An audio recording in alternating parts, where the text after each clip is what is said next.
அஸ்ஸலாமு அலைக்கும் வரஹ்மத்துல்லாஹி வபரகாத்துஹு. எல்லாம் நலமா இருக்கீங்களா? இன்னைக்கு ஒரு செய்தியை தெரிஞ்சுக்கலாமா?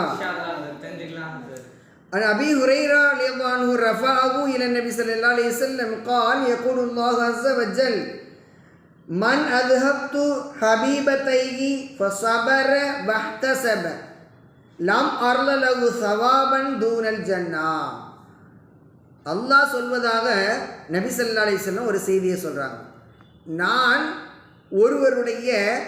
ஒருவருக்கு பிரியமான இரண்டை நான் பறித்து கொண்டேன். பிரியமான இரண்டுனா இரண்டு கண்கள், என் கண்களை பறித்து கொண்டேன். அவர் பொறுமை காத்து நன்மையை எதிர்பார்த்தார்.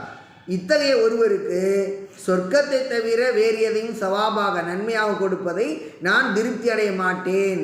அதாவது சொர்க்கத்தை தான் நான் அவருக்கு கொடுப்பேன் என்று அல்லாஹ் சொல்வதாக நபி ஸல்லல்லாஹு அலைஹி வஸல்லம் நமக்கு சொல்கிறாங்க. அதாவது மாற்றுத்திறனாளிகள் நிறைய பேர் இருக்கிறாங்க. கை கால் இது மாதிரியான வாய் பேச முடியாத இது மாதிரி பல்வேறு விதமாக இருக்கிறாங்க. ஆனால் பர்டிகுலராக மிக குறிப்பாக நபி ஸல்லல்லாஹு அலைஹி வஸல்லம் இதை சொல்கின்றார்கள். அல்லாஹ் சொல்வதாக இந்த விஷயத்தை சொல்கிறாங்க. அதாவது கண் மாற்றுத்திறனாளி, கண் பார்வை அவங்களுக்கு கிடையாது. அது மாதிரி உள்ளவங்களுக்கு அவங்க இந்த உலகத்தில் பல்வேறு சிரமங்கள் அனுபவிப்பதோடு அவங்க தொழுக போகிறாங்க, மற்ற நற்காரியங்களையும் செய்கிறாங்க. அப்படிப்பட்டவருக்கு அல்லாஹ் தஆலா சொர்க்கத்தை கொடுக்கின்றான். அப்போ நீங்கள் என்ன செய்யணும்? கண் பார்வை தெரியாத பார்வையற்றவர்களை நீங்கள் சந்தித்தா அவங்களுக்கு இந்த செய்தியை சொல்லணும். சொல்லி அவங்களுக்கு சந்தோஷப்படுத்தணும், அவங்கள சந்தோஷப்படுத்தணும். விளங்குதா? அவங்கள பார்த்து ஏளனம் செய்வது, கேலி செய்வது இதெல்லாம் ஒருபோதும் செய்யக்கூடாது. என்னது? அவங்கள கேலி செய்யக்கூடாது, கிண்டல் செய்யக்கூடாது, அவங்கள துன்புறுத்தக்கூடாது. அவங்களுக்கு நன்மை தான் நம்ம செய்யணும். ஏன்னு சொன்னால் பார்வையற்றவருக்கு ஒரு வழிகாட்டுனா அதுவும் சதக்கா, அது நன்மை. அந்த அடிப்படையில் பார்வையற்றவராக இருந்தாலும் கூட அவருக்கு நம்ம வழிகாட்டணும். அப்போ அவருக்கு இந்த செய்தியை சொல்லும்போது அவர் சந்தோஷம் அடைவார். இன்ஷா அல்லாஹ் சொல்கிறீங்களா இந்த செய்தியை? அப்போ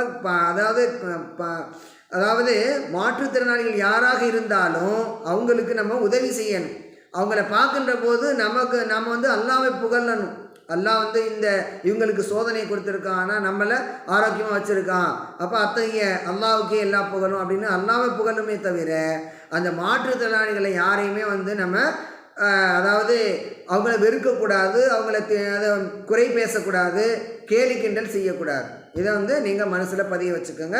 பயனுள்ள இந்த செய்தியை உங்களுடைய உறவினர்கள், நண்பர்கள் எல்லாருக்கும் இன்ஷா அல்லாஹ் அடுத்த பாடத்தில் சந்திப்போம். அஸ்ஸலாமு அலைக்கும் வரஹ்மத்துல்லாஹி வபரகாத்துஹு.